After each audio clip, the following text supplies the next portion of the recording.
Le rift est-africain est une grande structure géologique que l'on trouve, comme son nom l'indique, dans la partie est de l'Afrique et qui débute sur le côté nord, près du triangle de l'Afar, de Djibouti, de l'Érythrée et de l'Éthiopie, et qui se poursuit en direction du sud jusqu'au Mozambique. C'est un endroit où la croûte continentale est en train de s'étirer, de s'amincir. Et en fait, ce qui est intéressant dans ce rift est-africain, c'est qu'il nous montre comment naissent les océans. Tous les océans que l'on connaît à la surface de la Terre naissent par la fracturation d'un continent. Une masse continentale s'étire, se fracture et se sépare en deux masses continentales distinctes, entre lesquelles se crée un nouvel océan. C'est par exemple ce qui s'est passé il y a 200 millions d'années entre l'Europe et l'Amérique du Nord, qui ne formait qu'un seul continent. Ce continent s'est fracturé, on a créé un rift, on a étiré la croûte continentale, qui s'est fracturée en deux blocs continentaux, l'Europe d'un côté, l'Amérique du Nord de l'autre, et entre les deux, on a formé l'océan Atlantique. Tout ça se fait bien sûr à des vitesses géologiques de quelques centimètres par an, mais sur 200 millions d'années, à 3 centimètres par an, on peut faire facilement 3000 km et créer 3000 km d'océan. C'est ce qui se passe actuellement dans le rift est-africain. Alors ce qui est intéressant dans le rift est-africain, c'est qu'en fait, il est la partie d'un système à 3 branches. Le golfe d'Aden, un peu plus au nord, qui lui a commencé à former un petit océan il y a environ 12 millions d'années. La mer Rouge, qui a commencé à former un petit océan il y a environ 5 millions d'années. Et le rift est-africain au sud, qui en est au stade de la fracturation du continent.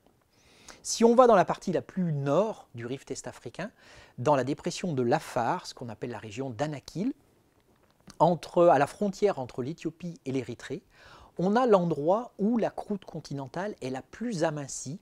On est sur le point de commencer à fabriquer de la croûte océanique. On n'a plus que quelques kilomètres de croûte continentale qui est en plus alimentée par des magmas qui viennent du manteau. C'est là que se trouve par exemple un volcan célèbre qui est l'Ertaale, célèbre par la présence de son lac de lave persistant depuis des décennies.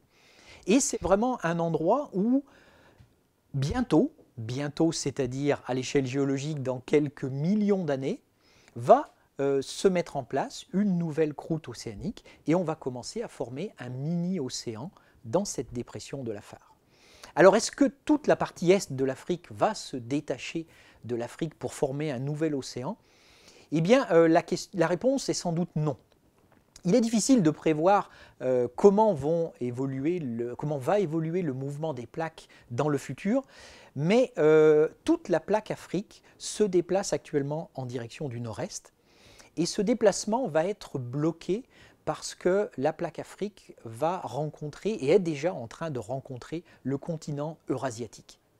Et donc, dans les millions d'années à venir, cette rencontre va limiter le mouvement de l'Afrique vers le nord-est.